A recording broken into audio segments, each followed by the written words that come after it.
24 फरवरी 2022 जब Russian army ने Ukraine पर हमला बोला, तब से लेकर बीती 13 नवंबर तक यूनाइटेड नेशंस ह्यूमन राइट्स के द्वारा जारी आंकड़ों के मुताबिक 7,000 सिविलियंस बारूद की इस नुमाइश में अपनी जान गंवा चुके हैं। अमेरिका की माने तो यह आंकड़ा 40,000 से भी ज्यादा है।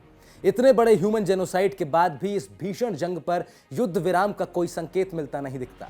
और अब सबसे बड़ी खबर यह है कि इसका घातक परिणाम पड़ोसी देशों को भी झेलना पड़ रहा है। बीती 15 नवंबर की शाम लगभग 4 बजे रशिया ने जो मिसाइलें यूक्रेन पर दागी, उनमें से कुछ पोलैंड पर जाकर गिरी हैं। पोलिश मीडिया के अनुसार ये मिसाइलें यूक्रेन की सीमा के पास पोलिश गांव प्रिजेवोडो में गिरी, जिससे बड़ा हादसा यह हुआ कि 2 पोलिश नागरिकों की मृत्यु हो गई।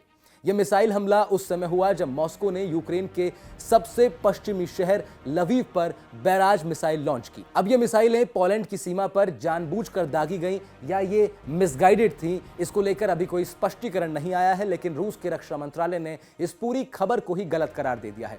वहीं दूसरी ओर पोलैंड के शीर्ष नेताओं ने रात में ही एक आपातकालीन बैठक की है।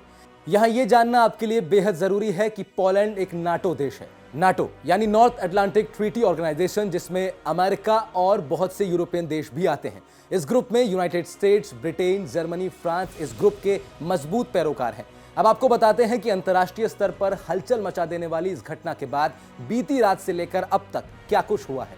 सबसे पहले पोलैंड के शीर्ष नेताओं ने रात में ही आपातकालीन बैठक की, जिसके बाद पोलैंड के राष्ट्रपति एंड्रेज डूडो ने NATO की बैठक में अनुच्छेद 4 को सक्रिय करने की बात कही है। Wiemy oczywiście doskonale o tym, że przez cały dzień praktycznie trwał rosyjski atak rakietowy właśnie przeciwko Ukrainie, ale nie mamy w tej chwili żadnych jednoznacznych dowodów na to, kto wystrzelił tą rakietę.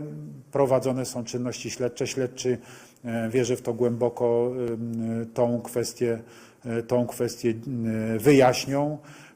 Najprawdopodobniej była to rakieta produkcji rosyjskiej, ale to wszystko jest w tej chwili jeszcze w trakcie badania. अमेरिकी राष्ट्रपति Joe Biden, जो इन दिनों Indonesia के बाली में G20 summit में शामिल होने पहुंचे हैं, उन्होंने वहां मौजूद नाटो देशों के प्रतिनिधियों के साथ तत्काल एक राउंड टेबल बैठक की। इस दौरान अंतर्राष्ट्रीय मीडिया से कोई भी जानकारी साझा करने से जो बाइडेन ने साफ इनकार कर दिया। Mr. President, can you tell us what you know so far about the explosion in Poland, sir? Thanks, President. Why was he here to hold this meeting, sir? Guys, we're walking out. Cool, thank you. Please make a way to thank you. Let's go. Thank you. हालांकि America की मुख्य सुरक्षा agency pentagon के प्रवक्ता brigadier general Patrick rider ने कहा कि हमें मिसाइलें गिरने की जानकारी है और हम अपनी सुरक्षा के लिए एकदम प्रतिबद्ध हैं और नाटो के अनुच्छेद 5 के तहत हम नाटो क्षेत्र के एक इंच की रक्षा करेंगे।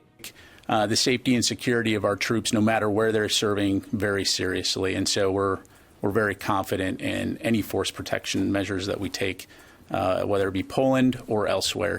But again, we're not going to get ahead of ourselves here. We're going to get the facts, and when we have more to provide, we will. इस घटना के बाद यूक्रेन के राष्ट्रपति वोलोदिमीर ज़ेलेंस्की ने चेताया कि रूस के द्वारा जारी इस आतंक का असर सभी पर पड़ेगा। Більше сьогодні сталося те, про що ми давно попереджали. Ми говорили про це. Терор не обмежується нашими державними кордонами. Вже поширюється на територію Молдови. А сьогодні російські ракети ударили по Польщі, по території нашої дружньої країни. Загинули люди. Прийміть, будь ласка, співчуття від усіх українських братів. Скільки разів Україна говорила про те, що нашою країною держава-терорист не обмежиться. Польща, держави Балтії – це питання часу, коли б російський терор пішов далі. Треба поставити на місце терориста.